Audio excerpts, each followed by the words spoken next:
Welcome to the Milwaukee Mile, the oldest motor speedway in America. It's a beautiful but steamy day as the ARCA Menards Series roars to life for the Sprecher 150.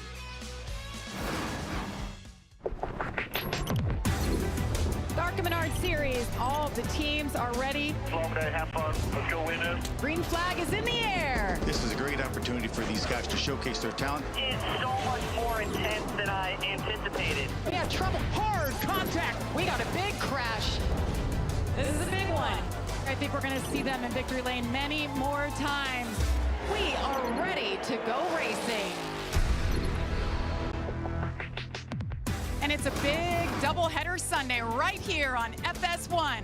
But first up, it's a battle of the teenagers as William Sawalich and Connor Zilic will face off for just the fourth time this season. Connor Zilic knows how to win, knows how to get it done. And then William Sawalich has been so strong all year. He is definitely the car to beat. Sawalich shoves Zilic aside to try to get the lead. Sawalich got a good jump, but Zilic is there. Connor Zilic, 4 starts, 4 wins. Unbelievable by this young driver. 6th race win of the season for William Sawalich in the ARCA Menards Series. What a great battle between two teenagers.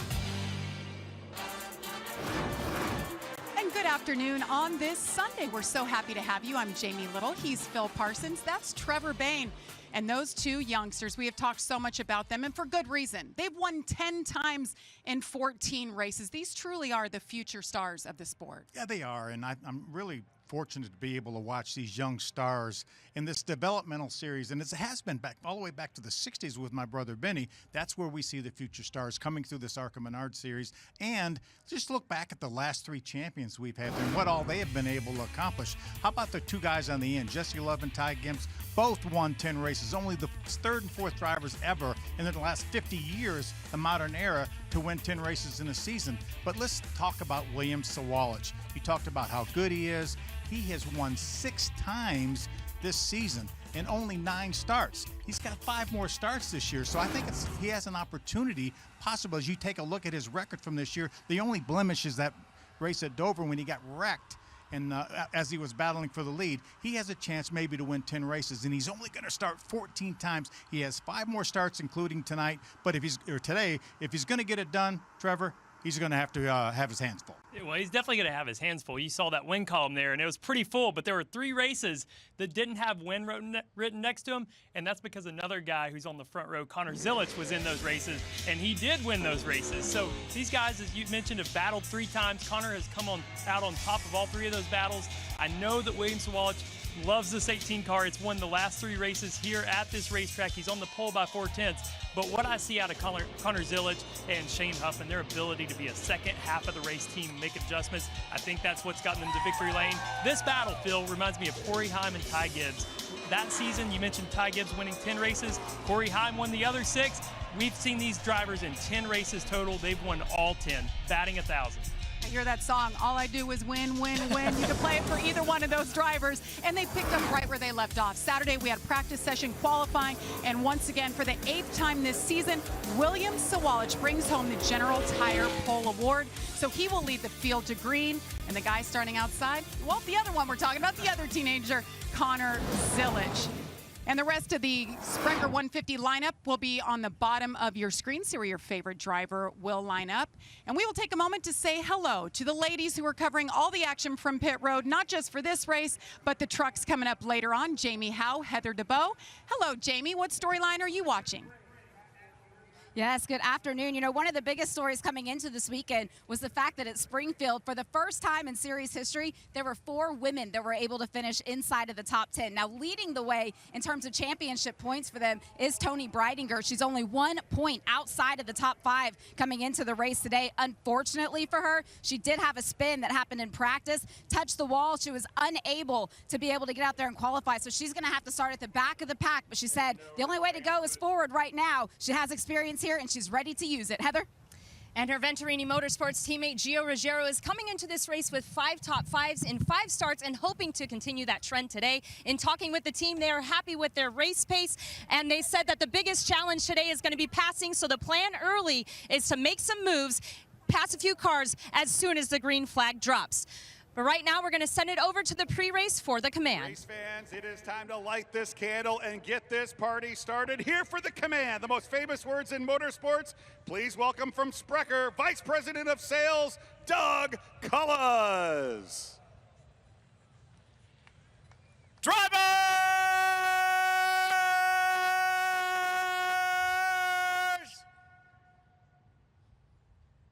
Start your engines!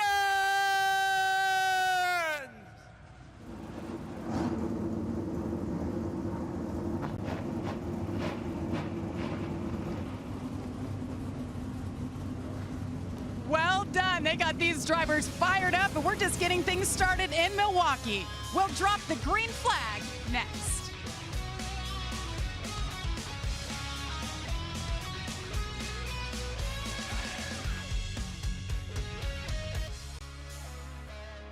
ARCA Racing on FS1 is brought to you by Menards. Save big money at Menards. And by Bounty. Bounty, the quicker picker-upper. And we welcome you back to West Allis, Wisconsin, as we get ready for 150 miles of action. Let's take a look at this week's Bounty Rookie Spotlight. It's driver number 12, Ryan Roulette. Ryan had some issues. They had to change a transmission, so he will start in the rear, but he has an interesting stories from Minot, North Dakota. And guys, he's not just a race car driver. He's in the U.S. Air Force. He flies B-52 bombers. What a cool day job. That's amazing, too. Had a great place finish at Salem for his best career finish this year. So good luck to Ryan Roulette. We have a couple onboards taking us through the race today. Yeah, this is the General Tire onboard. We're going to ride along with LeVar Scott. LeVar has 2 runner-up finishes this year, second points, looking for that first win. He had some issues as well. He will have to go to the back of the pack also for the start, and it's going to be fun to watch him move towards the front.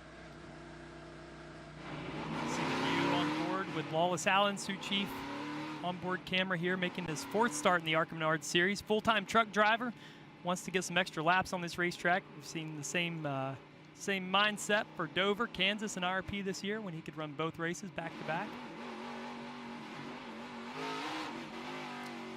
A few drivers to the rear. We mentioned LeVar Scott, Ryan Roulette, Rita Goulet, and the 31 as well.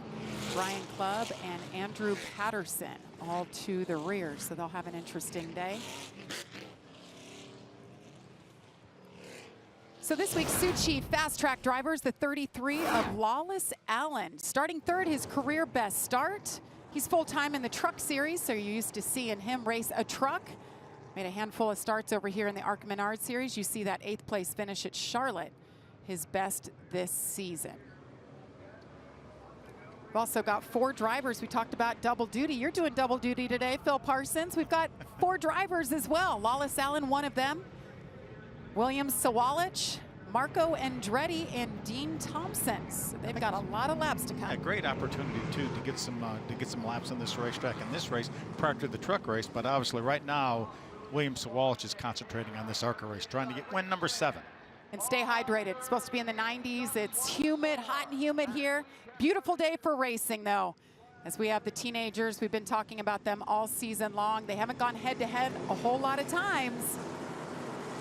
That 18 car we mentioned, they've been the team to beat at this racetrack. William Sawalich, Connor Zillage.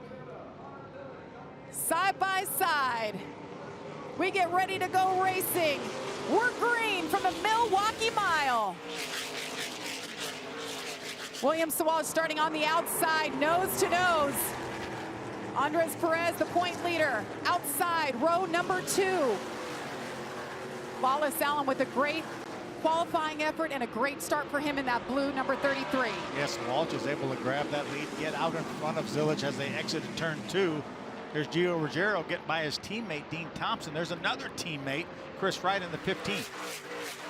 See that new pavement down in that bottom groove? It's a little bit more slick, actually, than the old pavement. It takes some time for that new paving to wear in, and talked to some drivers in the Truck Series and ARCA. They said it's much better this year even than it was last year. So Yeah, he's been using that a lot. And you would think the newer pavement would have more grip, newer asphalt, but that's not the case at this racetrack. Well, they say it really frees that car up, makes it, lose forward drive. It bogs the car down. So sometimes it's just a gearing issue. It gets so bogged down, less banking down there. They use that top lane to make momentum. We'll see that quite often tonight. We saw the 20 of Gio Ruggiero getting in front of the 2 of Andres Perez, and he moved Andres up even higher so he could get his right side tires up out of that darker pavement. Well, Heather DeBoe talked about Gio Ruggiero. Every time he's behind the wheel in ARCA Menards Series National Series, top 5 finishes. Second, third, and fifth. Still looking for that first win, and perhaps it could come today because we saw that 20 team. They were right there so close at this track last year. Yeah, he's always good when he jumps in these ARCA Menards cars. And remember, this is a combination race with ARCA East Series. It's a series that has 8 races, most of them combination races with the National Series. But Gio went to victory lane in an East-only race back earlier in the year at Five Flag Speedway. See Chris Wright, nice battle here inside Andres Perez. Chris Wright in that Stars and Stripes. Nice effort the last couple of weeks. Moved him into 3rd in points. He's just 19 back to 2nd with LeVar Scott. So really trying to make up some ground today. Looks like he has a nice hot rod early on. He's able to make this pass, finally took his time over the first couple laps. That's one thing you'll see amp up as this race goes on. Right now there's a big separation between the cars as they're side by side, but as this race goes on you'll see more door-to-door, right on each other action, trying to hold off that momentum. It's all about leverage here. You'll hear me say that word a lot today. When you're making a pass, if you can just get a fender on somebody, if you can just get ahead by a nose, you dictate and control the lane, and with this track being so flat, that allows you to make those passes. Look at Christian Rose on the move. This is a battle for 7th. Christian Rose coming in here with about 4 top 10s in a row as he enters this race. He's made his way up to the 4th position in points. Got wrecked on the last lap last week at Springfield, was a little frustrated. He and Amber Balkin got together. They had words before this race, talked about it, but he's ready to overcome that, get past it, get back to asphalt where he's really comfortable, and once again brings a beautiful paint scheme. I love that 32 car. LeVar Scott, we mentioned him starting at the back, just knocking on the door of the top 10. He's up to the 11th spot here in 3 laps. Good car for LeVar Scott. He's been good this year. He really has come on, and if he didn't have such a tough beginning of this season, he would be right there with his teammate Heather and off Andres Perez.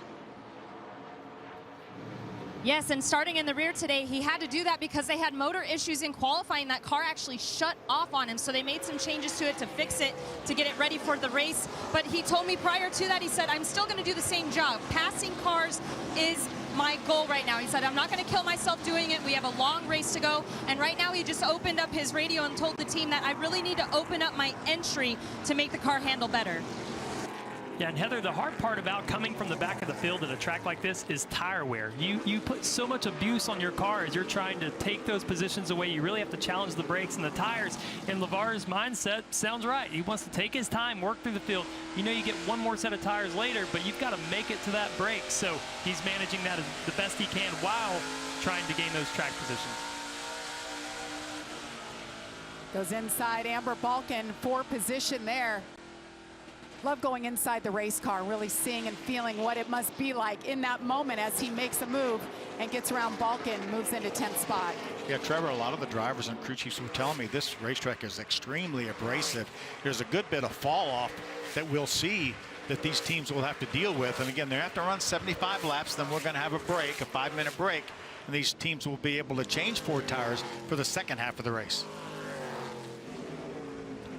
Working lap number 10 here from the Milwaukee Mile. It's all about William Sawalich leading Connor Zilic.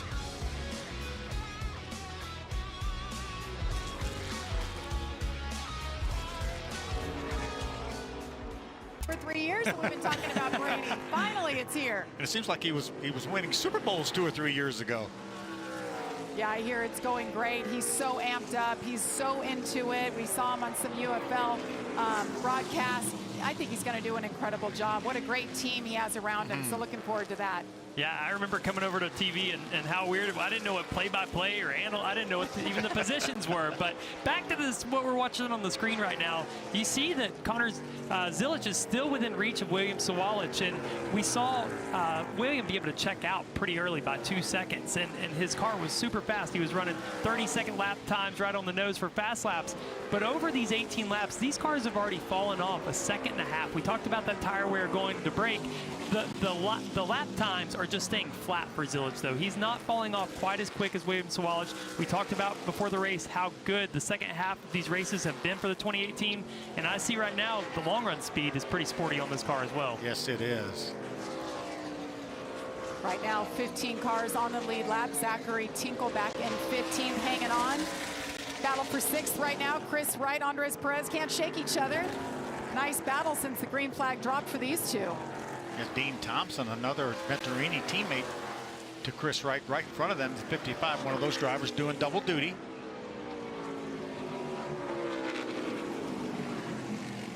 Dean will be running the truck race later on this afternoon for Tricon Garage as Chris Wright makes the move to the inside to grab that spot, or attempt to grab that spot. Yeah, when I watch these cars, you're starting to see the track really take rubber. You look in that top lane and it's starting to darken up a lot, which means the balance of these race cars is going to start changing pretty dramatically. These drivers are going to have to start searching around, and you might see a lane like the bottom. You just saw the 15 of Chris Wright make some progress. Now Dean Thompson's fighting back on the outside, but they've got to search what's working for my car. How can I change the balance? Venturini Motorsports teammates right here side by side for a top 5. Work around lap traffic. Chris Wright was able to do it. He was able to move up, get his right sides up in the lighter part of the racetrack, get a little more grip.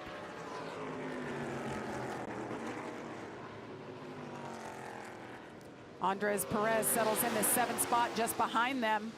Came into this race with a 49-point advantage on the championship standings. Not a whole lot of races left. 5 races remaining after today. So looking at the big picture, but you know, he doesn't want to just go out and be a champion. He wants to get that race win, and he hasn't done it yet.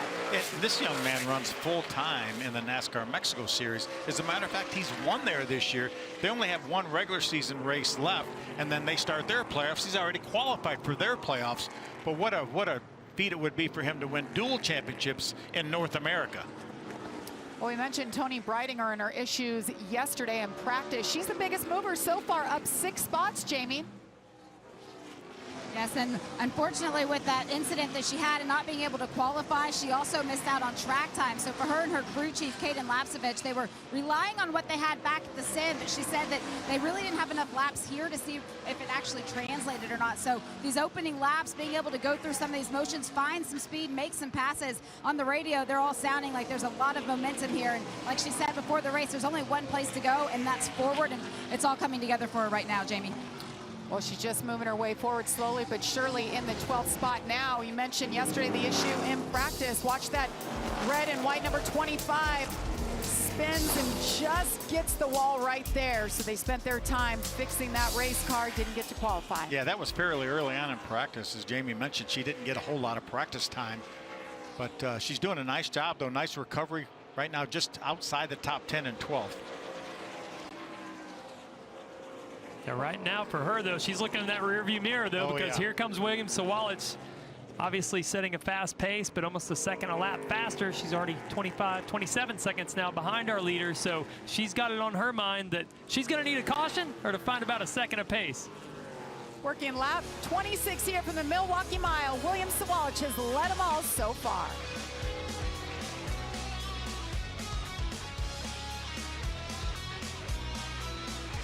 Welcome back to the Sprecher 150, little ARCA Menards Series action. Race number 15 of 20 on the season. We're happy to have you with us, as all eyes are on that young man right there, William Sawalich. He's led all laps so far, so let's get an update on our front runners. Heather. And he dominated this race last year, winning from the pole, but they did say they struggled with side bites, so they came with a little bit different of a setup. I just checked in with crew chief Matt Ross to ask how many laps into these longer runs does side bite become an issue, and he said as of right now, we don't have one, so it seems like the changes they made worked. And then if we move back to the second place running car in Connor Zilic, I just checked with his crew chief Shane Huffman, and he told me they're a little bit snugger than they were yesterday, so they're going to look to free him up when they have this break. But Connor told me he doesn't know how to get around this racetrack. It's extremely different, so he's going to try to follow the 18 and learn from him. Jamie Howe? One of the things Lawless Allen, who's currently sitting in third, did to get ready for this race today was they maximized their practice time, did more laps than any of the other teams. And in talking to his crew chief, Josh Ryan, he said that's really where they have been able to find this pace here at the end of this tire set. You know, that was really their objective, was the long run pace. And you can see by looking at the lap times, he's right there being able to stay with the top two. And he thinks that this might be the day where they could finally do something at the end of one of these ARCA Menards Series races. He said, we're definitely good enough. We've done all of the homework. It's about putting the pieces together, but they did the work this weekend to make that happen. That's right, Jamie. You could see it. Lawless Allen been very consistent so far in the early goings. How about a possible Reese's Sweet move of the race while we were away? Lawless Allen in the 33. Watch him here. Comes up on a couple of lappers. Michael Maples in the 99. Cody Dennison in the 10. And he just threads the needle right there. A little risky to me. Yeah. That's right on board. Woo! Nice work. Remember, go to ARCARacing.com on Monday at 3 Eastern to see who is crowned the Reese's Sweet Move of the race. So that's our first one. I have a feeling we'll have a couple more. Oh, absolutely. We know we're going to get a restart, at least at the halftime break. Hopefully we need a caution here. We can slow down these two, Zilic and Sawalich. And obviously we're talking about Lawless Allen having a lot of experience. He's in his third full-time season in the truck series, and with that experience you're going to see him do some things. Like right now I'm watching him move the groove up. We talked about the track taking rubber. The truck series guys, sometimes they're 2 and 3 lanes up from where we're running right now to make speed. They can be all the way out by the wall at sometimes. So watching right here is Lawless Allen obviously worked down a little bit more that time, but he has been pushing that groove up and trying to find clean racetrack. Yeah, and this is, I think, is his 4th start here in ARCA Menards Series this year, and this is by far his most impressive effort as he goes by Amber Balkan. And Amber right now is running in the 12th position. She is already 1 lap down, but Lawless Allen, you see him working that steering wheel.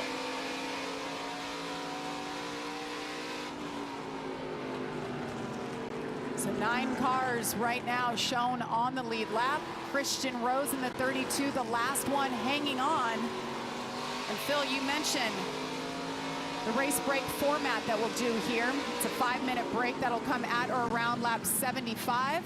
Got 150 laps here for 150 miles of racing. That's a lot of laps, 75 laps here before these drivers are able to change tires and add fuel, because we talked about the fall off in pace. As Trevor mentioned, now they're over 2 seconds off from what we qualified. We qualified at a 29 flat was our pole for William Sawalich, and now he's lapping around in the mid 31s. And the challenging thing for these crew chiefs is we've seen a lot of lap traffic, and so it's really hard to compare. How do I stack up against these other 2 guys that are staying, you know, within the 7 seconds of me? If I'm on the box, if I'm Matt Ross, I'm looking at that 28, looking at lap times, but it's so back and forth right now depending on who has clean racetrack. It's going to be really tough to make those adjustments, and we always see these races come down to that one adjustment that you make at halftime, at the halfway break. So just, if I'm a driver in there, I'm thinking about everything I can to give the best feedback possible right now. And you can see the top 5 speeds. William Sawalich about 1/10 of a second quicker than Zilic that lap.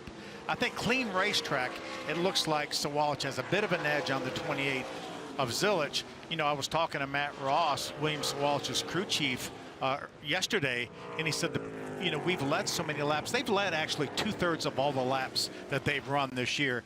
He said, sometimes it's hard for us to make changes. I mean, we'll be leading. We'll lead the first half of the race. We'll come to a break of some sort. He said, you don't want to screw the car up. He said, so sometimes it feels like that gives other teams an advantage because right now Connor Zilic says, okay, for me to be able to run consistently with the 18, Shane Huffman's going to have to give me an adjustment, where Matt Ross may be a little hesitant to do that because he doesn't want to mess up what's working so well. Well, and keep in mind what Connor said earlier. He's never been here. He's got to adapt and learn. So as he's running these laps right now, he's absorbing a lot of things that he's going to change as a driver outside of those wedge adjustments or spring rubbers, whatever else they might change along with the car.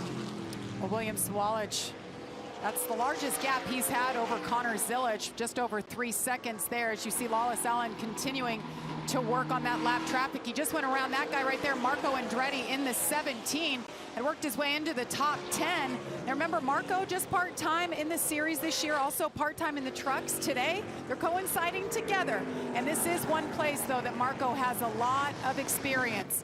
Many IndyCar starts, 9 in fact, 3 top 10s, so he knows how to get around this place, but I can't imagine running an ARCA car here for the first time and then a truck, Jamie.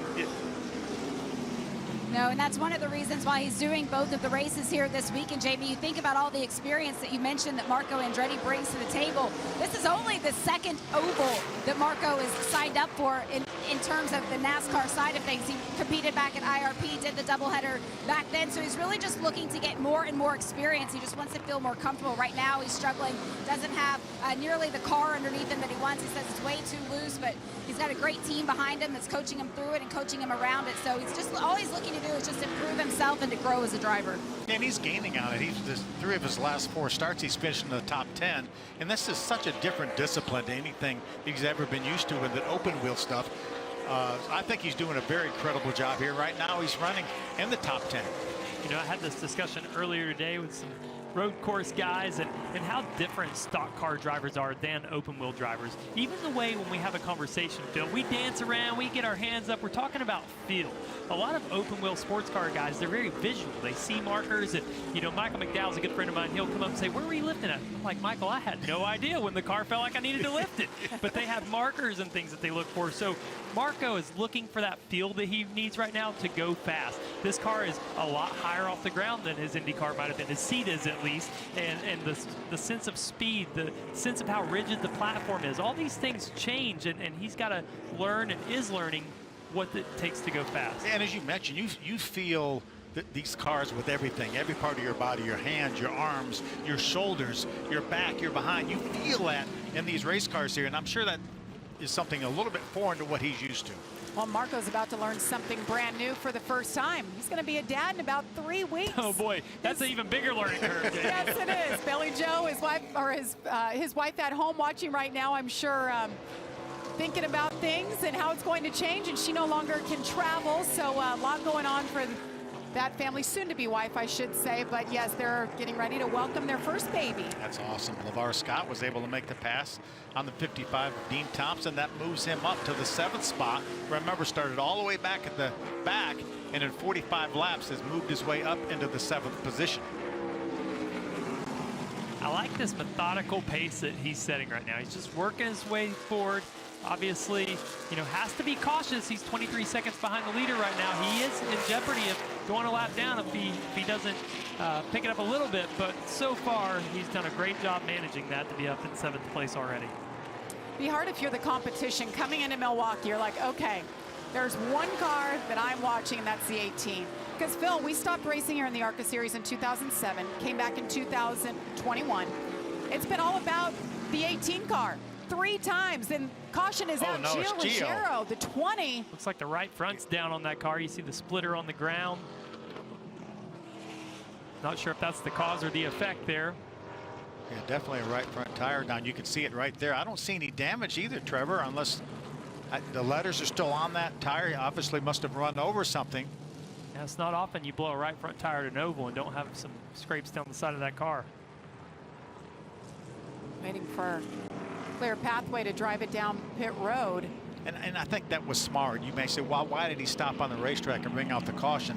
If he was to drive that car, probably couldn't get to pit road, didn't feel like he could safely get to pit road. If you drive that car around the racetrack another mile, it's liable to tear that right front fender off. It's liable to rip the sway bar arm off that car. So I think it was a good move by him. Unfortunately, it's going to cost him probably a couple laps. Yeah, so Phil, we talk about the tire rule here a lot, though. Under these circumstances, What does this do for this team, and how does this look? Yeah, ARCA will allow them to change that tire. It's obviously flat, obviously damaged. They will allow them without penalty to change that right front tire. They won't be able to change the right rear tire and the left side tires, but they will not incur a penalty for this. Gonna see him here ahead, slow. Obviously got that car slowed down. Very heads-up driving. We talked about the feel of these stock car drivers. Felt that vibration down the backstretch, that it wasn't steering proper, got it slowed down and avoided damage. Honestly, a huge change in his day. If he doesn't slow down, his day's done. But right now, he's got a new right front tire, no damage. Let's go back to work. He's got fast enough car, too. He's being shown a lap down. Hopefully he will stay one lap down, and then he will certainly be in a great opportunity to get a free pass. Well, and I know having a flat right front is not an advantage. Don't hear me say that. But he has a new right front tire on this car. So he can work it a little bit harder. You know, the balance is going to shift pretty heavily on this car as the rear tires are worn out. You know, it's probably going to be a little free, but he's going to have that new right front trying to make his way through traffic. We talked about the rule in ARCA. They only are allowed to have 8 tires in the pit box. And like you said, Phil, ARCA has to approve a tire change if it's outside of that break that we're going to see at or around lap 75, when they can change all 4 tires and make their adjustments. Yeah, as Trevor said, that'll be a little bit of an advantage for him. But again, he's a lap down. I really look to see him be able to drive through the other cars that are a lap down and get that free pass position, because we know we're going to get a caution in about 25 more laps for our break. Gio Ruggiero, certainly one of those contenders we are looking forward to today to see if he had anything for Sawalich and Zilich. And was running inside the top 5 there when that incident happened. So, and he's not out of it either. He's going to get that lap back. So we talked about the championship within the championship, the ARCA Menards Series East point standings coming into this race. Connor Zilich with the edge, 22 points over William Sawalich. So obviously we don't see them run every single race on the national ARCA Menards Series, but they are battling for that championship that we'll see get crowned in Bristol in just a few weeks. Just 2 more races, this race and Bristol. So it's that's maybe one of those battles that Sawalich won't win. He's winning most of these battles here in the national series, but so lots of people coming down pit road, I think, for adjustments too. And I love this opportunity with about 25 laps to go before our break. Make an adjustment and see if maybe we can make our car better and then have another opportunity at that break to do something. Yeah, the only hard thing to me, Phil, is when you adjust a car that's got 50 laps on the tires, it's so hard to get a read for that break of, hey, was that, you might get a directional read, but now the tires are already worn. If you were loose, that right rear tire is mad, so that car might stay loose. You're not going to fix everything that you had to start with, but you're right, you get an opportunity here to get some direction. See Amber Balkan in for wedge and track bar adjustments there. We saw Christian Rose shown in the 8th spot, came in for an adjustment. Dean Thompson in the 55 is 7th. Yeah, Christian got the free pass, so that will give us 8 cars on the lead lap.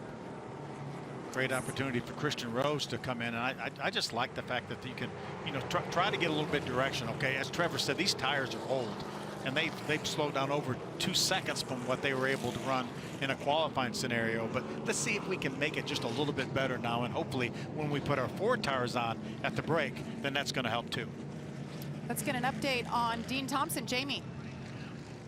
That's exactly what it's about. It's about that direction that Phil's just talking about for Dean Thompson. They took this opportunity to make an adjustment, and the word to Dean is, before we get the big pit stop coming up and you know, several more laps, let us know if we're going the right way. Then we can adjust and we can make a bigger adjustment at that break. So this is still about the learning. You know, this is one of the first times this season where the race and the practice and qualifying sessions were run at the same time in very similar conditions. So that's helping these teams, but they're just looking to make bigger steps next time.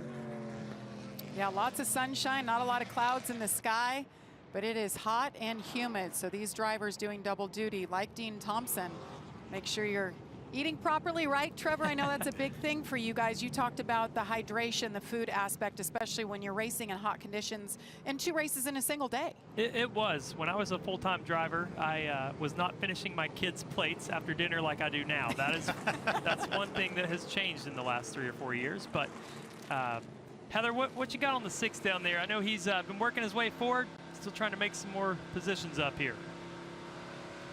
Yes, he has, but the issues continue for the 6. He's having brake issues right now, which is something that he had to deal with in practice. They pinched a brake line, so they had to bleed the brakes in practice, and they're actually going to plan on doing that same thing on the brake to help him out with the brake issues that he's currently dealing with. He had a lot of stuff go wrong in practice and qualifying. Heather mentioned the brake issues they had in practice. Then they had engine issues in qualifying. That's what relegated him to the back of the pack for the start.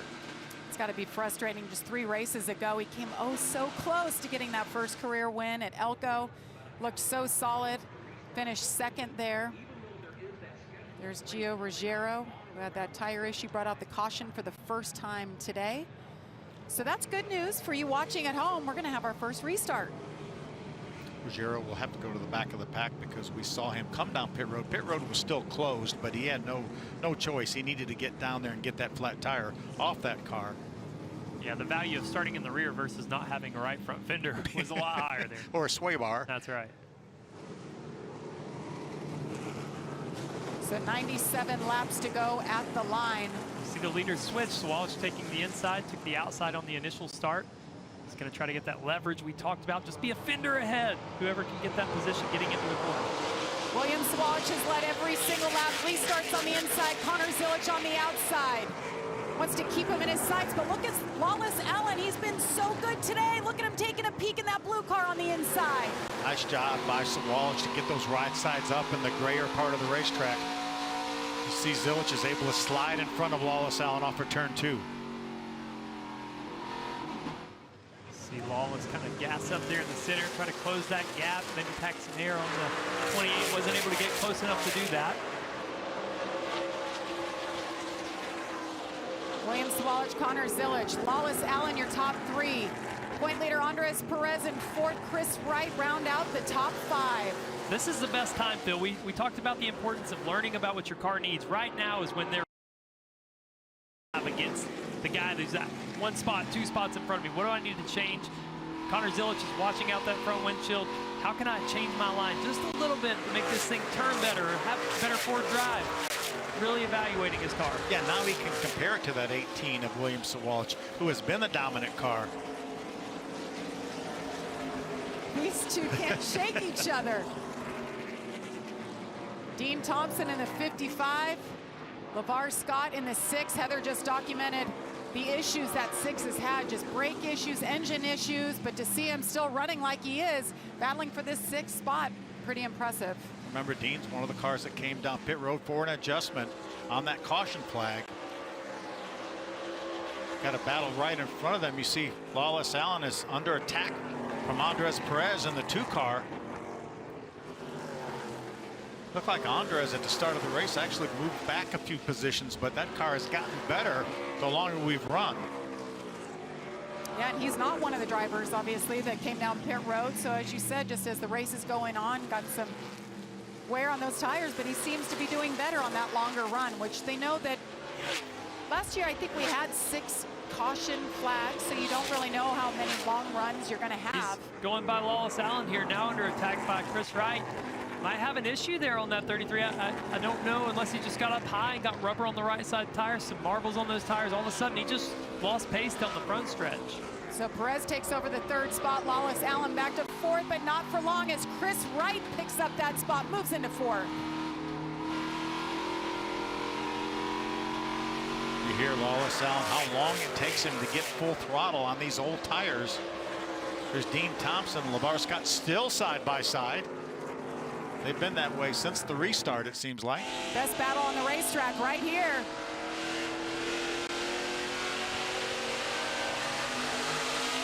We saw Lawless Allen early on in this race really hanging that right rear out, you know, almost got the wall off of turn 2, and I think he might be paying the price right now that everybody's regrouped. The drivers who've done a little bit better job just managing that eggshell into the throttle. We always talk about that, right? How slowly do you roll to that throttle?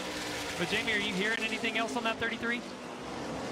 Yes, he is unfortunately having an engine issue right now. Pit team is getting ready for him to potentially have to bring it to him. They're having him shut all the fans off right now, but they think it's going to go a lot deeper than that. So it's been a great run so far, but we'll see what they can make with it. Tough break for Lawless Allen, who qualified his best effort of 3rd, hung on there in 3rd. Now he's starting to slip back. One of our 4 drivers doing double duty today. Truck race coming up after us. I'll tell you, as many fans as you run, and fans for the driver, fans for the tires, it's really taxing on an alternator. A lot of times we'll see when alternators go bad, batteries get taxed. Batteries go bad, they have to change batteries. Could be a situation here with Lawless Alan maybe losing a little bit of power. Lawless Alan has now slipped back to 7th, hanging on. Will be pitting around lap 75. William Sawalich continues to lead from Milwaukee.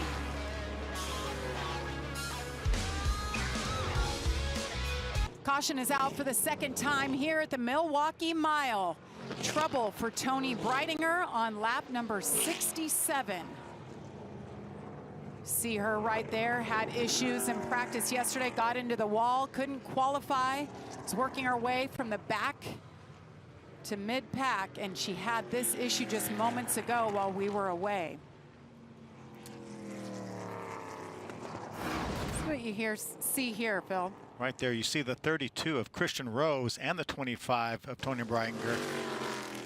See Christian just slides up and gets into the left rear quarter panel, and around she goes. She does a nice job keeping that car out of the wall.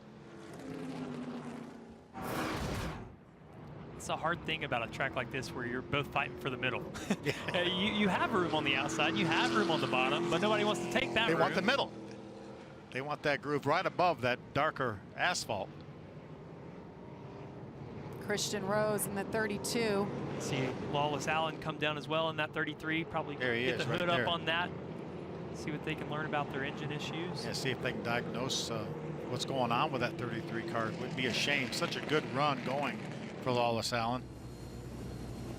Saw Ryan Roulette on pit road as well. Talked about him being in the U.S. Air Force. Hood is up on his race car.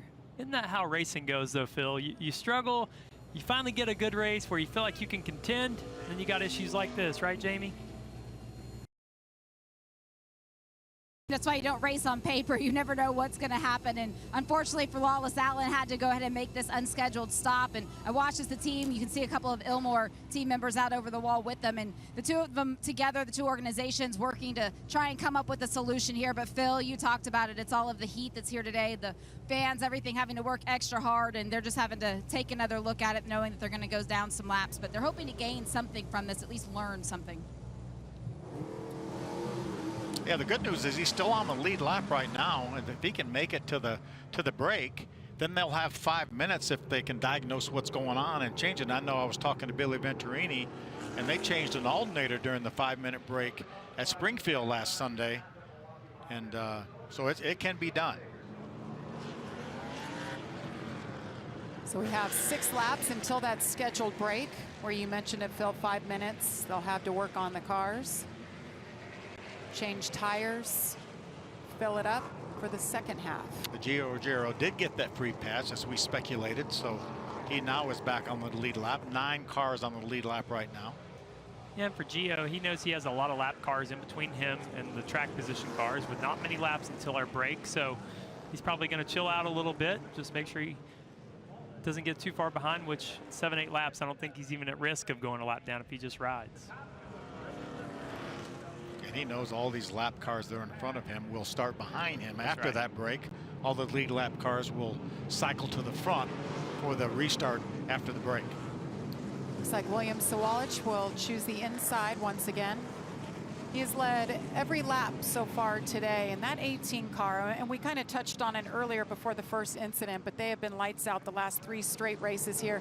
The 18 has gone to victory lane with 3 different drivers trying to make it 4 for 4. Think back to a year ago, and this is where he had given up the lead to Jesse Love and had to fight back for it, so he wants to keep that clean air and get a good jump here. William Sawalich, Connor Zilic on the outside. Chris Wright, the 15, just behind him on the inside. Another great restart for William Sawalich. That 15 of Chris Wright working the bottom, challenging Connor Zilic right now. Zilic able to slide ahead of Chris Wright to hold on to that second spot. Andres Perez right there in the 2. Seems to be getting better the longer this race goes as he takes the peak.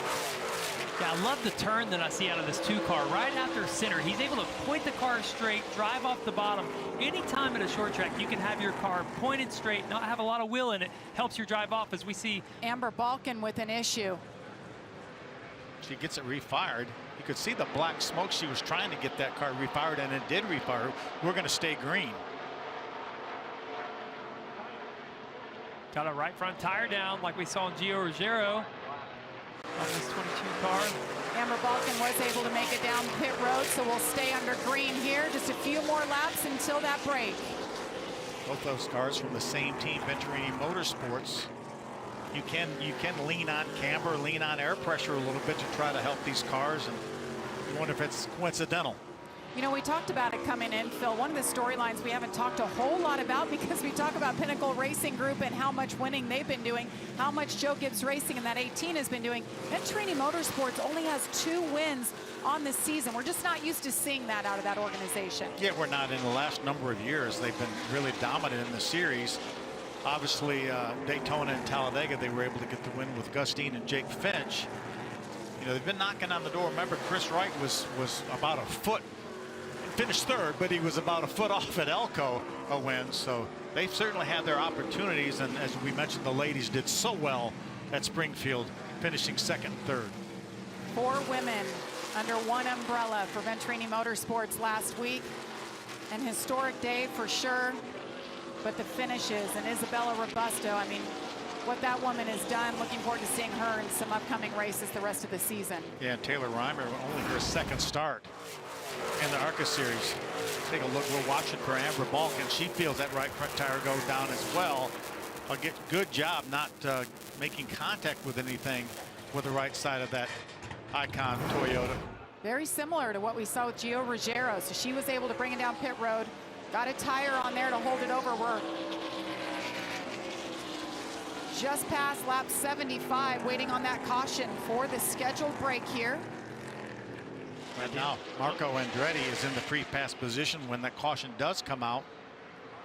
Yeah, the unfortunate part for Amber Balkan is that we don't have live pit stop crews here, so it cost her 3 extra laps there to get that right front tire changed. She's now 4 down. It's going to be really hard for her at any point to have a shot at getting back on the lead lap now. William Sawalich with a 2.6-second lead over Connor Zilich.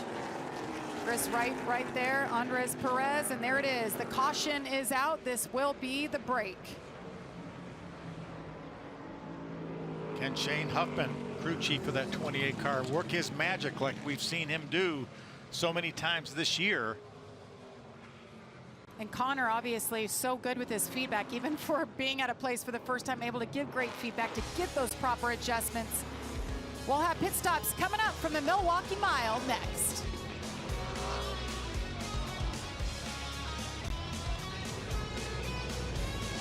Welcome back to West Allis, Wisconsin for the ARCA Menards Series, live from the Milwaukee Mile. And they were just given the go-ahead. It is time for the first official pit stop of the day, and here's the pit road procedure. Yeah, you wouldn't think they had 5 minutes the way they ran across to the right side of those cars, but all these teams will be allowed to change 4 tires and add fuel. They just can't do it at the same time, and the restart order will be set by the order at the time of caution. Heather. And the 18, our leader, William Sawalich, he was telling the team that the car is trending free right here, so they're just going to make a small change to help on late exit. But with about 15 laps to go before the break, he told the team he had a brake shake. So they asked him, has it gotten better or worse? He said, yes, it's gotten better. It's barely there, so not a concern right now for the 18. But if we move back to Connor Zilich on that 28, I checked in with the crew chief, Shane Huffman, and he said that 18, they've got us beat pretty big here, so we're going to make a big swing at it. We're going to need to free him, or he freed up in the 3/8 to 3/4 mark, so they're going to have to make some big changes on the 28. But one thing that Connor Zilich told me earlier, he said, is I need to not let it get in my head in the first half if the 18 is better. As I know, my crew chief Shane is good at making adjustments and making us better second half. Jamie Howe? We go back down pit lane just a little bit. I want to talk about the number 15 of Chris Wright. Really at the end of this opening stage, it really came to him in terms of what setup they had on the car. And I talked to his team. They said, we don't make any big changes here. They don't feel like we need to. We have very consistent weather. And obviously towards the end of that run, they just got quicker and quicker. So they're going to do a lot of the same there. But right in front of him on pit lane is the number 55, Dean Thompson. And talking to Billy Venturini, they made that stop early to take a tire after having that issue. And for them, he said, you know, we don't need big changes either. We're pretty happy with where we're at. We're just a little bit loose, so they're going to tighten them up. But overall, for the 55 and the 15, they were happy with their long run pace. Jamie?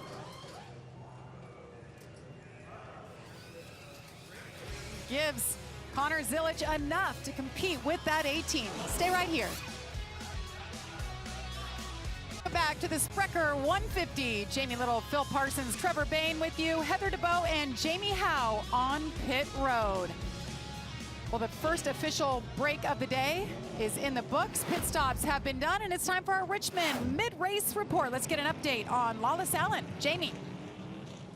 Well, early on, we were tracking Lawless Allen as being one of those runners inside of the top 3. Then he had the issue with the power, and he radioed back to the team and said it's starting to cut out. You remember they had him shut off all of the fans, see if they could get anything restored to it. Even brought him to pit lane to take a look at it. What they knew at that point was it wasn't a plug wire, which is really all they'd be able to fix here on pit lane. So Ilmore went back to their truck. They got a new data logger. At this 5-minute break, they did switch those out so they could get that old one plugged in. They can dive deeper into all of the information that logs and try and figure out what happened. If it's catastrophic, the team's telling me they're probably going to have to park it because they don't want to do any further damage. If it's not catastrophic and they think it's something they can work around, that's what the plan will be going forward. But right now, that data is still being logged. Engineers are over here going through it, so it's still a very much of a moving target.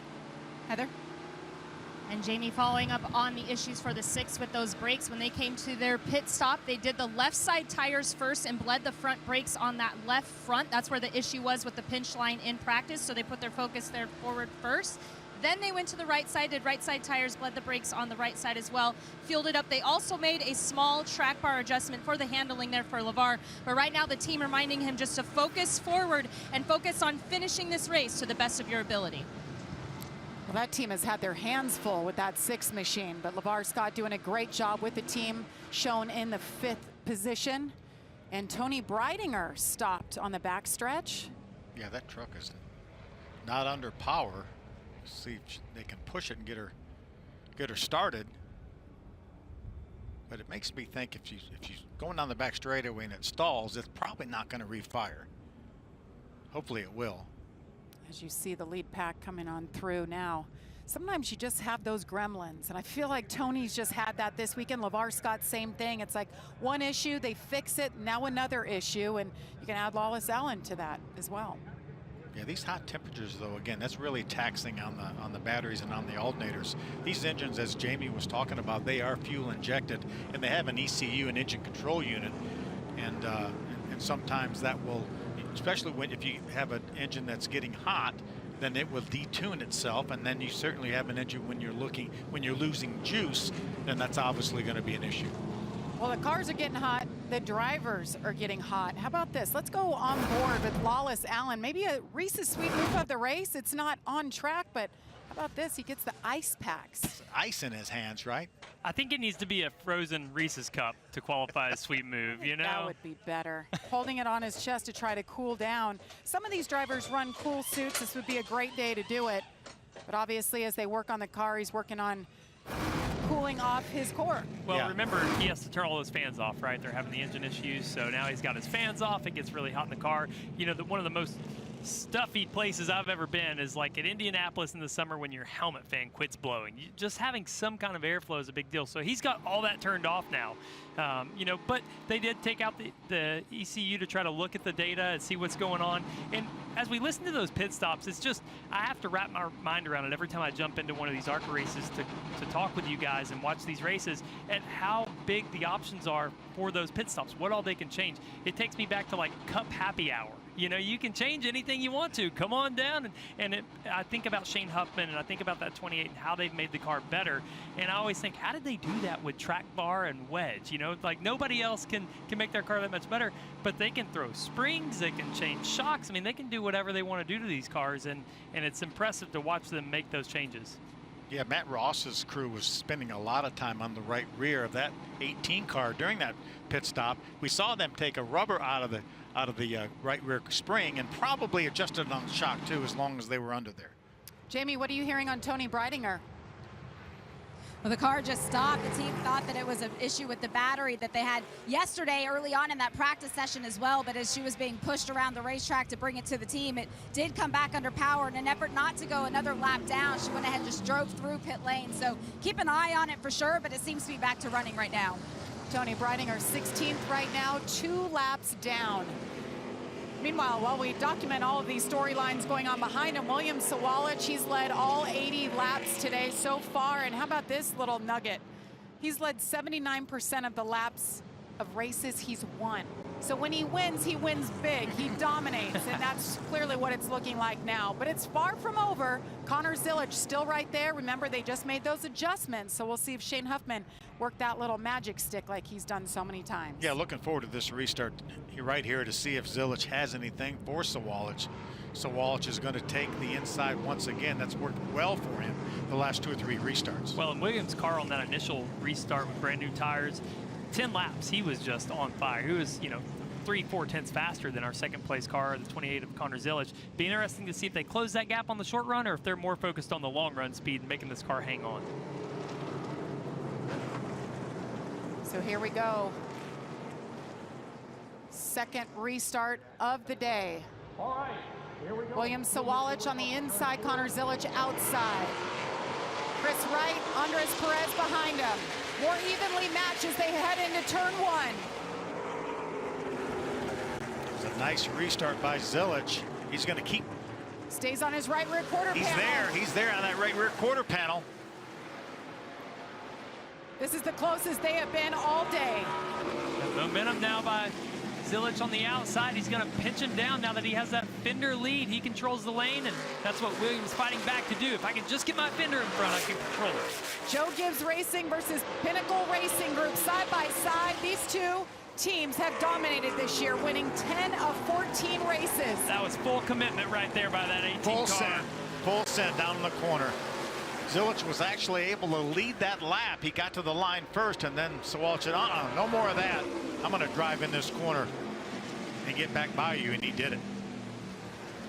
He got mad. He said, you ruined my perfect race. Connor, why you have to take and lead that lap? Now I got to get it back from you. Remember, you talked earlier, that's how we lost the lead to Jesse Love last year on a restart. William Sawalich did. Then he had to use the bump and run to get back by him. They've changed some things with their transmission ratios since then. They feel like they've gotten better, but Zilisch was on it. Zilisch just had a great restart. Well, and that's the first time we've seen Sawalich have any kind of pressure. And to see the capability that was in the car in turn 1 right there, when he just drove it in 3-4 car lengths deeper, that 18 car is fast, Phil. Good battle right here between teammates for Rev Racing, right behind the 15 of Chris Wright. That's LeVar Scott and Andres Perez. That's 3rd, 4th, and 5th right here. LeVar Scott with everything they've had going on between the engine, the brake issues. Heather documented everything they did in 5 minutes. For him to be running as well as he is in that 2 car, pretty impressive. Running top 5.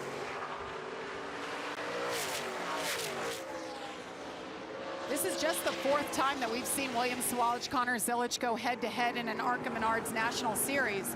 Connor has won every time. Connor has won 4 straight races, the only 4 starts of the year.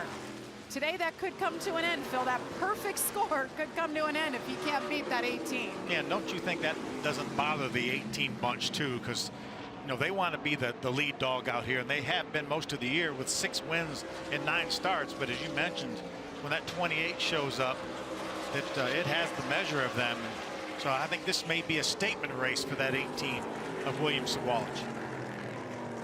Well, and I'm sure they felt the pressure to do that here. They've made that statement the last 3 years with the wins, and if you're going to circle one on the calendar for the Joe Gibbs Racing team, it would be Milwaukee. 10 cars on the lead lap here at the Milwaukee Mile, 64 laps to go. How about Christian Rose getting by Ruggiero to move him up to the 7th spot? Great race by Christian here today. Really good speed out of that race car.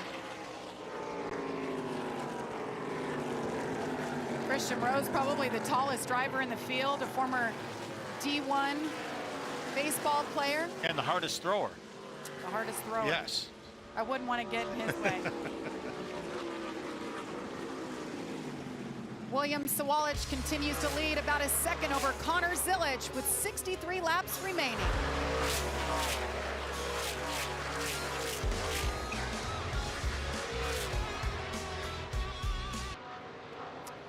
That means fall is right around the corner. NFL promos, got college football promos, and we've still got champions to crown. We have plenty more racing action to come the next few months. There are playoffs just starting for the Truck Series right after this race this afternoon. Trucks coming at you live from Milwaukee, of course. Wisconsin's own Ty Majeski on the pole. But while we were away, Connor Zilic right here gets up out of the groove. Whoa. That was flirting with disaster. He's digging. Well, he's going to search. I mean, he's not here to run second. Let's be honest. He's only won every race he's run this year. So why not search around? Why not see if there's a little grip up there? And even with that, he's been able to manage the gap a little closer to Sawalich than we saw the first run. And this is about the point where they leveled out. We see him 2/10 faster this lap than the leader of William Sawalich, as we're watching the battle right here with Dean Thompson and Andres Perez. Good battle for the 5th spot right here. Dean Thompson has definitely improved his car since the start of the race.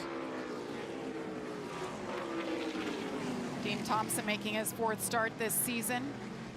Finished 3rd back at Charlotte. Did double duty back then as well. So he'll jump out of this race car, jump in his truck. You see there the double dippers. William Sawalich, be nice to be a little bit late for driver intros for trucks because he's over Celebration. Celebration. Media. That's right. Mentioned the Truck Series race that's coming up. 4 p.m. Eastern. Adam Alexander will be on the call with the guy to my right, Phil Parsons. Michael Waltrip will join us. That'll be fun. Michael Waltrip will take over the warm seat from Trevor Bain. You know, Sawalich had a really good race going here last year in the truck after winning the ARCA race.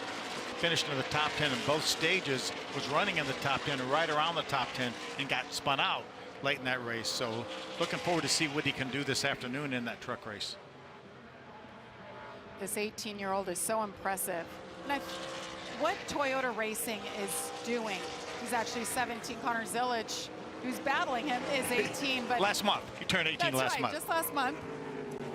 But William Sawalich, it's a testament to what Toyota and their development program is doing. Bringing all these young kids that we're talking about now, that we're going to be talking about the Truck Series Xfinity and Cup like we're already doing with Ty Gibb. There's so many drivers that have come up through that Toyota pipeline, and this is really where it starts. And Toyota has given them so many resources. William's a huge part of that. If you walk into the Toyota Performance Center, you'll see Sound Gear on the wall, which is his sponsor and family company. And you know, it's cool to see the camaraderie they're creating, the discipline they're creating, and these drivers are just being surrounded. We talk about all sports, how kids are specializing earlier and they're not exposed to as many sports. Well, that's the same case that we see right here in motorsports, and this is the fruit of that. These 18-year-old, 17-year-old drivers that are out here winning races. There's Lawless Allen. He was able to get by Christian Rose to grab that 7th spot. Obviously, that thing may not be perfect, but still motor are along pretty well. Yeah, Jamie Howard talked about it could be serious enough that they would have to park it to not do any more damage, but it seems like whatever issues they were battling have gotten a little bit better as Lawless Allen continues to hang on to that 7th spot. 49 laps to go, 10 drivers on the lead lap. William Sawalich has led 99 laps. Connor Zilic credited with 2 laps led today.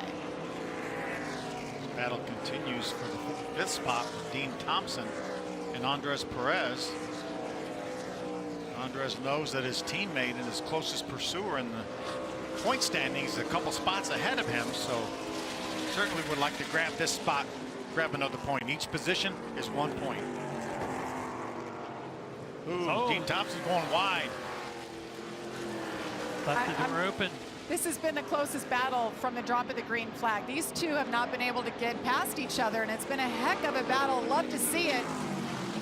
Dean Thompson in the 55. He's got that 5th spot. There goes Perez. He's trying to get it into the top 5. Guys are going to make their way to Ryan Roulette. Yeah. You've seen that lap traffic and said, I got to get it done now. I got to get back up. You'll see here as he dives down to the bottom, you're going to see Dean, look in his mirror, possibly overdrive the corner a little bit, slide up, and that's just what we needed for this 2-car of Andres Perez to make his move. Maybe saw that lap car in front of him and just missed his line by a foot or two.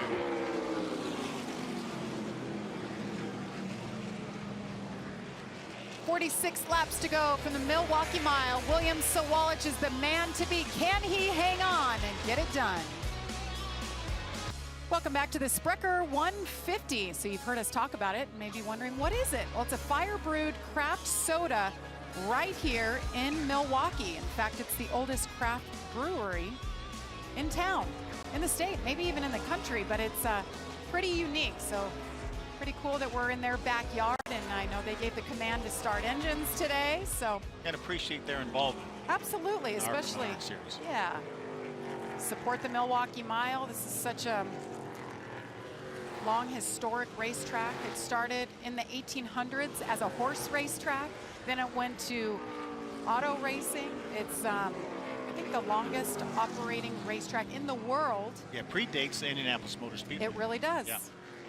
I mean, the history on this place, if you want to get a little history lesson in racing, auto racing, look up the Milwaukee Mile. 1903, in fact, was the first auto race. And of course, 1911 was the first Indy 500. So it kind of puts it in perspective. I think it was a 5-lapper in 1903. Didn't last very long. 5 laps, yeah. But it was a race, and all these years later, we're still enjoying the racing action. I think it was won by Ralph De Palma. Look at you, like an encyclopedia. Oh, You and yeah. Mike Joy. Meanwhile, William Sawalich with a 2.3-second lead over Connor Zilich. LeVar Scott hanging on to the 3rd spot. Chris Wright, Andres Perez is your top 5. 9 cars on the lead lap. This 18 car just lights out. And Trevor and Phil, I mean, we come here, we mentioned the last 3 years that we've been racing here with the ARCA Series since 2007. And it's this team. It doesn't matter who the crew chief is. It doesn't matter who's driving the race car. They are just so dominant. How does a team, a young driver like this, come in and dominate like he does with a team that's already established? Yeah, I mean, when you have a car that you know has been able to win 3 years in a row, no matter who the driver was, when you get another new driver, you say, hey, this is what we take to Milwaukee. This is the package we're going to start with. Now, you might make some small changes in practice to help him be comfortable, but those shocks for the bumps that we see him working, those springs and spindles and all those things, you're going to bring that. You know, on the counter side of that, you think about Kevin Harvick in Atlanta for all those years. If you're Kevin Harvick's crew chief, you say, hey, Kevin, what are we going to run in Atlanta this weekend? You know, it can go both ways. I think about drivers like Martin Truex and Matt Kenseth, who used to hate short track racing and hate Martinsville, and then they go to Joe Gibbs Racing, and all of a sudden they're winning on short tracks. So you do have teams that have certain tracks figured out, and they just have the winning formula, for lack of better words, of you know, the shocks and the springs and all the things that it takes to be good at a certain track. I was talking to the crew chief, Matt Ross, for that 18 car yesterday, and talked about his domination there. He said, yeah, we've been really good. You know, we felt like we were a little bit off last year. We didn't have the car exactly like we wanted, so we made some minor changes, but they don't go far away from that base setup. Well, it's fine-tuning it. It's things like that transmission ratio that you mentioned. Oh, we were a little off on restarts. Our car was fast, but we gave up the lead a couple times. Let's you know, micro changes to really dial it in for each driver. Riding on board with Lawless Allen. He's had a day to remember, some moments to forget, but great starting effort, his best ever, started 3rd. Going after Andres Perez right now, trying to grab a top 5. That's Andres right in front of him. LeVar Scott in the 6th car running 3rd right now. He is on it. Lawless is on it. SVG celebration there, trying to drift this thing around the racetrack. Well, I mentioned LeVar Scott. How about a possible Reese's sweet move of the race? Just his day in general and what they've overcome. Had issues in practice, started from the rear. You see him battling throughout the day, worked his way through this field, got up into the top 5. As you mentioned, issues in practice, issues in qualifying, started at the back, made his way up into the top 10 fairly quickly, and now running in the 3rd spot, doing a great job. And the brake issues continue. They had to bleed the brakes during that 5-minute break.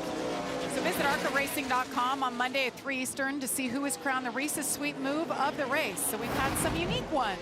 And that was a pass for third that we saw that very last clip. Heather, let's get more on LeVar.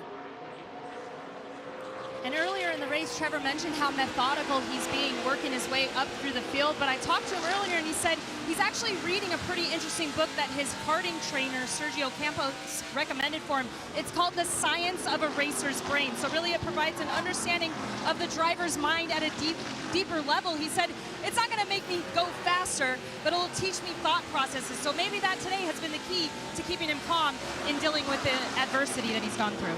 That is a very specific book title. I think I need to figure out your brain, Phil. You think I could read it a little bit? I don't know. I think I'm going to try to read it just in case. We'll do it at bedtime story time next week. But, you know, I think about a young driver who's developing and who has coaches around him. And days like today, LeVar Scott's going to learn more than if he goes out there and dominates and leads every lap. He had to charge from the rear. He had to pace himself. He's having to challenge the car, but do it in a way that he doesn't jeopardize it. And these days are victories, even if you don't go to victory lane. Race fans may not realize just what goes into being the best at your craft when it comes to being a race car driver. And it's so much more than jumping in the seat and having a fast race car around you. It used to be that, Jamie, to be honest. I mean, when Phil and I were coming up at different times in our eras, you just wanted to be the fastest guy. And there was some work around execution of racecraft, but mostly that's the guys who had it naturally. There weren't a lot of people watching. And, you know, I think about the movie Moneyball, how they dissected baseball. That's what we're doing in NASCAR now. There are a few guys, fortunately, I get to do that for Legacy Motor Club, that now get to be analysts and dissect what's happening behind the wheel and try to train those parts of your brain. I talked about Toyota Performance Center earlier. They do that. Chevrolet has a program with Josh Wise that's been well talked about, and Scott Speed. So these teams and manufacturers are starting to understand, hey, we can train and help these drivers. No different than Tiger Woods having a golf coach. No matter how good they get, you need somebody that's watching and dissecting and helping you develop. Yeah, 20 years ago, analytics wasn't a word that we used in motorsports, and now it's huge in motorsports. And the sports psychology part of it, the physical fitness, the hand-eye coordination that they do in training. Well, there's two parts of it. It's understanding the information, but then you got to apply it. You got to be able to execute when the pressure's on, and that's the guys that are set apart. You know, we talk about Ty Gibbs, Corey Heim, some of these championship contending drivers who have come through this series. They're the ones that can go out here and execute, and we're seeing that out of William Sawalich. Connor Zilisch is why we've talked about him so much. They can operate and execute at those high levels. So Lawless Allen got close to the wall, but so did Connor Zilisch. He had a little moment. Putting a lap on the 20 of Gio Rogero. He just got a little bit close getting down in turn one. Gio has not had the pace that he normally does here. He's never finished outside the top 5. Lawless Allen is going to grab that 5th spot from Andres Perez. Great run by Lawless Allen. Well, and if we know that he was contending to be a top 3 car, so being 5th isn't where he wanted to be with those motor issues that have obviously set him back and taken some of the pace out. But we may see him be able to pick off a couple more cars if he's still having those engine problems. Sometimes, like when you're saving fuel at a short track, you start going faster on the long run because you're not driving into the corner so deep. You're not wearing out your brakes. On exit, you don't have as much power to spin those rear tires. 25 laps to go for the ARCA Menards Series. We'll be back for the conclusion. See if that young man right there can hang on. ARCA Racing on FS1 is brought to you by General Tire. General Tire delivers the freedom to explore. And Reese's. Reese's Peanut Butter Cups. Reese's, not sorry. And we welcome you back to West Allis, Wisconsin at the Milwaukee Mile, where William Sawalich continues his domination. Led 130 laps. Connor Zilisch, the only other driver to lead here today, he's credited with 2 laps. He continues to run second. LeVar Scott is in third. Chris Wright and Lawless Allen round out the top 5.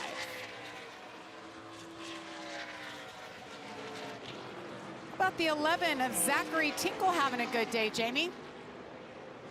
Yeah, it's just outside of the top 12, which really was his goal coming into today. He said a top 12 finish, that'd be a solid result, as they're sitting fourth in the ARCA East points right now with just Bristol remaining. And for him, you know, I heard you talk about earlier the mental game that happens when you're to get to the top of your game. But what about a driver like Zachary and being like trying to get to that stage of his career? And one of the things that he does is he has a sports psychologist. His name is Adam Shunk, and you might have heard that name before. He did some work back with Kobe Bryant.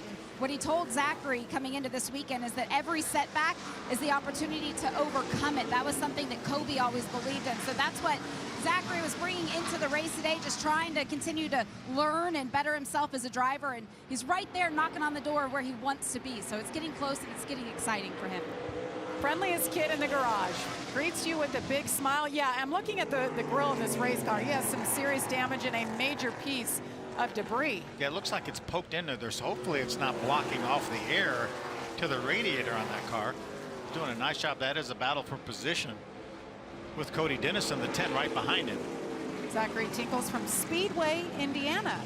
Home. I've heard of that. I've heard of that Speedway. Indianapolis Indiana. Motor Speedway. Yes. That'd be pretty cool to grow up right up the street. Oh yeah, there's Andrew Patterson. We haven't talked a whole lot about him. He made his East Series debut this year with a top 5 at Nashville at the fairgrounds. He's doing a nice job. He's 12th right in front of Zachary Tinkle. Making his 4th national start of the season. Race car looks good. It does. He finished 12th at IRP, was his best finish coming into this race, and that's where he's running right now.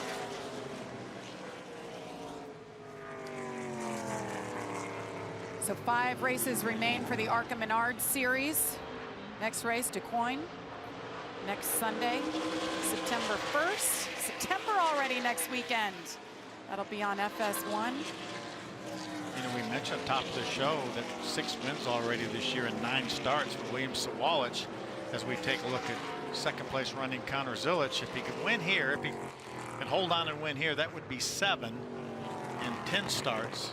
And he's going to have a few more starts to maybe try to get to that 10-win plateau. That would be amazing if he was able to do that in 14 starts. That's how many starts he will eventually have at the end of the year, 14 starts. Yeah, 6 less starts than what Ty Gibbs did in 2021. Yes, for he some left. perspective there. Yeah. But you mentioned Ty Gibbs had Corey Heim keeping him honest week in, week out. That was a great battle full time in the ARCA series back then.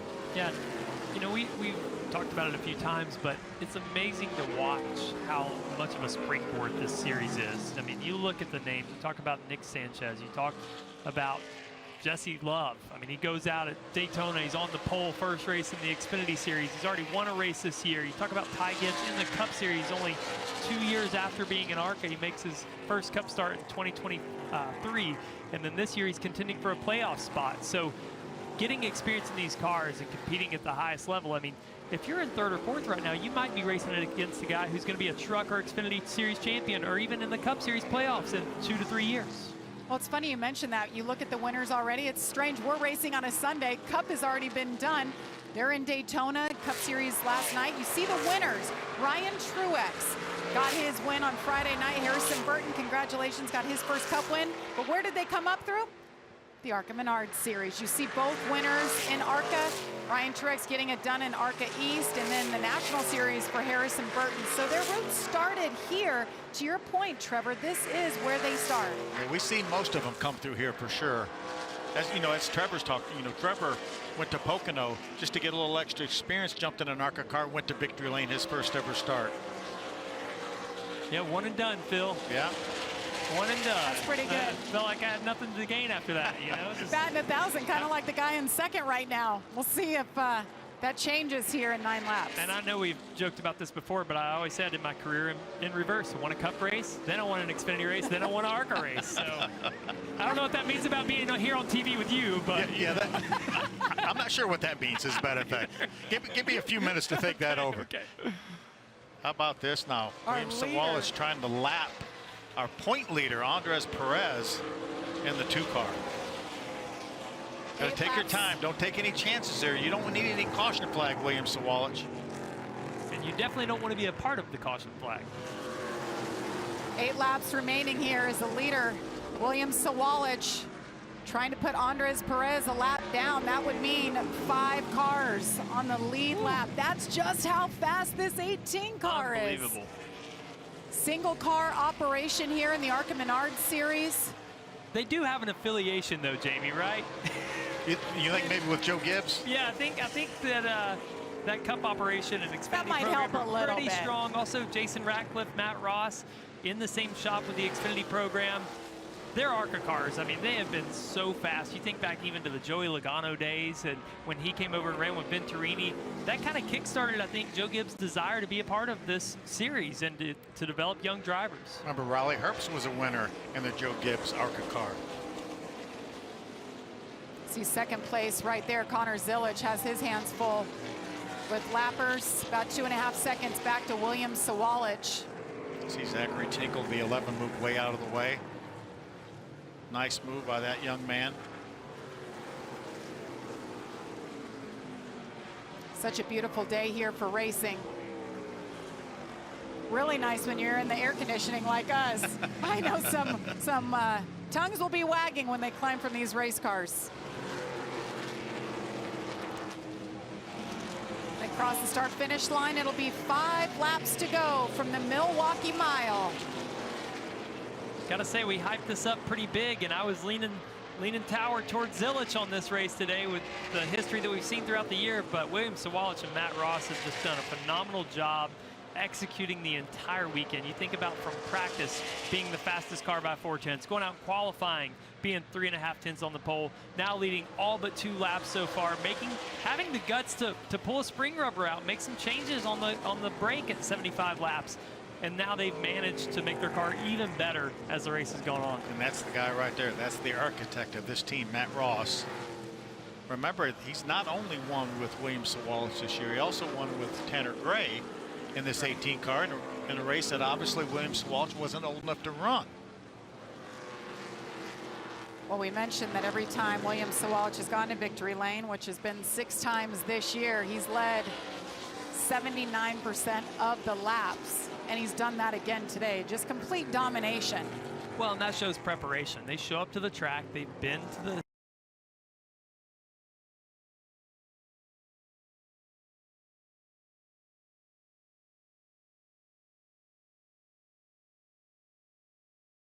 right after us, by the way. Again, he had a great run here last year. Great team with Tricon Garage. Would not be surprised at all to see him contend for a top 10, if not a top 5. You know, when I race go-karts, if you were really fast, you might have somebody in a senior class come over and say, can I borrow those tires after you're done racing? I think he might come over to this car and say, can I have those shocks and springs thrown on my truck here before we get started?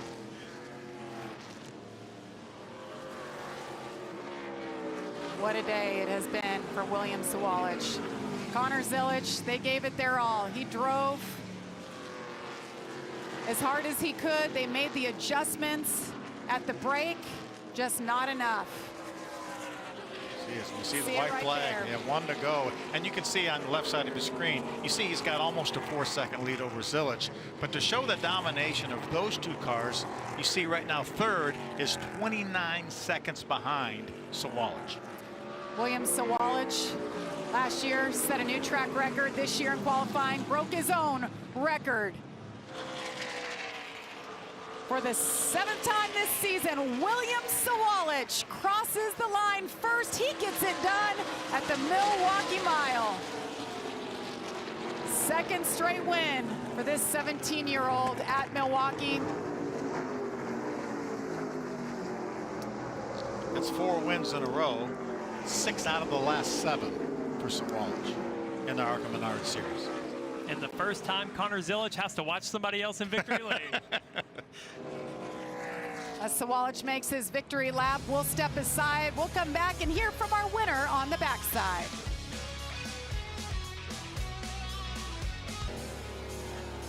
And the checker flag waves at the Milwaukee Mile for William Sawalich as he burns it down. Getting pretty good at that. A lot of practice this season. Wins for the 7th time in the ARCA National Series. There's that team. They were all part of it. They made some good adjustments at that break. And now they celebrate with the man who made it to victory lane, and Heather DeBow is there.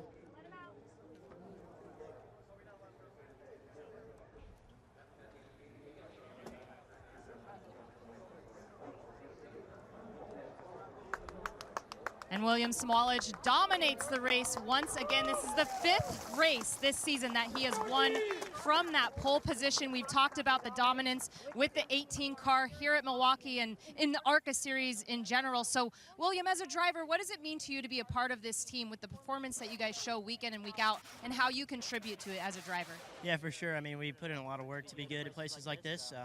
We've been good here in the past, really good here last year. Had a really good Sound Gear Starkey Toyota Camry today. I can't thank my guys enough. Worked really hard to be good here. I led, I think, everything but one lap maybe. So really proud to be able to do that, and I love this team. Now the final restart was kind of the only time you had to hold off Zilich, so take us through that final one. Yeah, for sure. Yeah, he just got a good jump on me and then was on my door, and he had good momentum going down the backstretch. Then I just made sure to fire it off in there and get positioned off the corner to get a little side draft on him, and we were clear into one. Well, congratulations and good luck in the truck race later this afternoon. Jamie Howe? As soon as Connor Zilich had his helmet off, the first thing he said was, some days are just like that. When you sit back there in second, I know you were trying some things to try and gain some pace. What do you take away from these kinds of races? Yeah, I mean, it's just a lot to learn from, and you know, if I ever come back here, I'll have some notes to look back on. And this track's really cool. There's a lot you can do to move around and change the way you slow the car down, change the way you exit the corner. So I had fun out there for 150 laps just trying to learn, but it was pretty boring, and you know, got slow there a little throughout the race, and you know, not much going on, but still learned a lot, and you know, it's a lot to take away from today. Some days, like I said, are going to be like that, and you're not going to be able to, you know, contend for the win. But I'm still thankful for my entire Pinnacle Racing Group team and everyone at Chevrolet, Silver Hair Racing who supports me. It's been a really good year, so we still got a few races left to get some more wins. With the title for the East Championship coming down to Bristol, what do you do before then to try and get yourself ready? You know, as much as I can do to prepare, I've got Josh Wise. He's a big mentor of mine. Scott Speed. Just lean on the guys I know that I can trust, and you know, I'm sure we're gonna be competitive there. The team was competitive there last year, so I'm looking forward to it. Great team around you. It's going to be a great battle. Thank you. So well spoken. Every time that young man speaks, he just has such good perspective on things. Yeah, totally. It was a butt whooping today, but he took it and he learned from it and said he's going to come back better. Yeah, he will be better next year or next time he comes back here. Well, he's won 4 times already this year, and here is a look at the winners over the course of this season. Seems like Daytona was so long ago, but Gus Dean getting it done, who, by the way, made his Xfinity debut Friday night. See, Tanner Gray picked up a win in the 18. Sawalich and Zilich haven't left much for any of the rest of the competitors. Only 4 other wins. There are 11 of the 15 wins by those 2 young men. That's because they stayed home, Phil. Let's hear from LeVar Scott. What a day he had, Jamie. What a tremendous drive through the field, making up 15 places over the course of this 150 laps. We talk about all of the things that you do during the race to try and gain pace, but when you've got to put your head down, how do you do that? Yeah, I do a lot of mental and focus training for situations like that. Just I know it does the job to do. You know, we completed that. Yes, I want to go out there and win and try to compete against the 18 and 28, but once you hear the times that they're still running, I kind of had to change my goals and just manage expectations. You certainly made a turnaround. Great job today. Thank you so much. Nice job for that young man.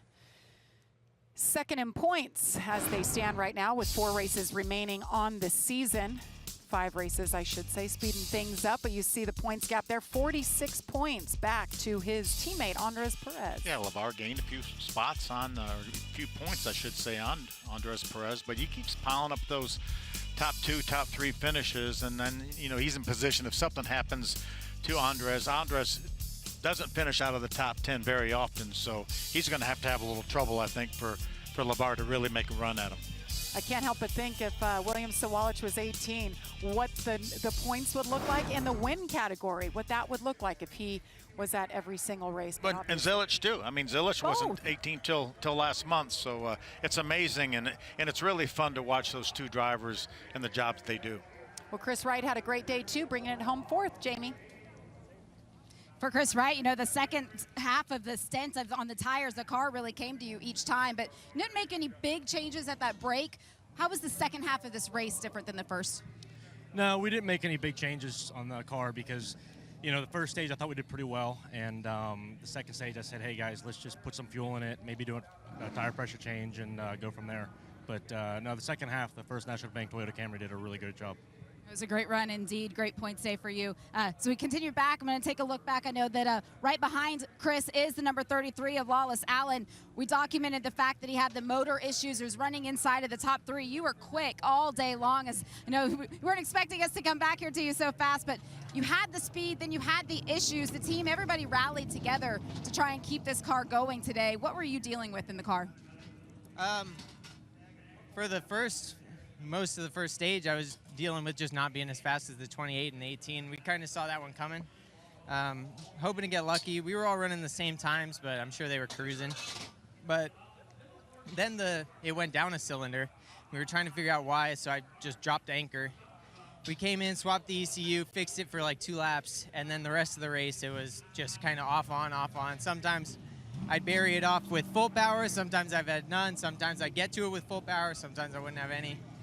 But cleared up with like 30 to go, so I got to rally a bit. But super proud of the effort from the 33 Auto Park It Rayon Brothers Racing team.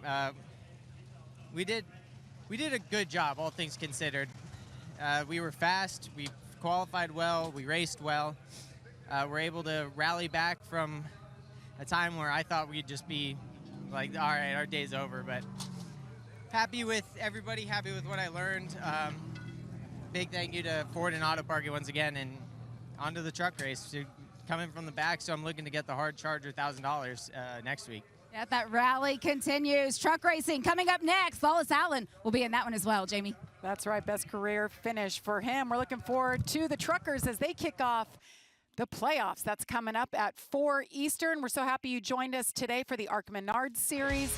For Phil Parsons, Trevor Bain, Heather DeBow, Jamie Howell, and our entire Fox Sports team, I'm Jamie Little. Remember, join us next Sunday from Des Moines right here on FS1. Congratulations to 17-year-old William Sawalich, leading 148 of 150 laps. Now he'll switch his hat over to the Truck Series. It's coming up at 4 o'clock. We'll see you then. Thanks for joining us. Goodbye, everybody.